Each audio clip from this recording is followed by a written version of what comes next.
এই দোয়াটি যদি আপনি 7 বার পড়তে পারেন, আল্লাহ তাআলা দুনিয়া এবং আখিরাতের দায়িত্ব নিজে গ্রহণ করে নেবেন।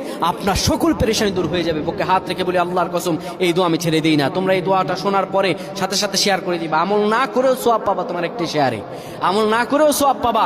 আল্লাহ তাআলার সওয়াব দান করবেন, রিজিকে বরকত দান করবেন, মনের আশাগুলো পূরণ করবেন।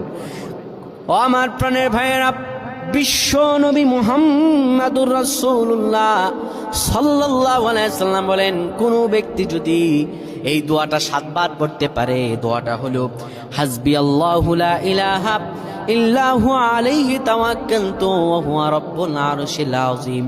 কোন ব্যক্তি যদি এই দোয়াটা পড়তে পারে খালেস অন্তরে সকালে 7 বার আর মাগরিবের পরে 7 বার পড়তে পারে, আমার আল্লাহ রাব্বুল আলামিন বড় বিপদ থেকে তারে বাঁচিয়ে দিবেন।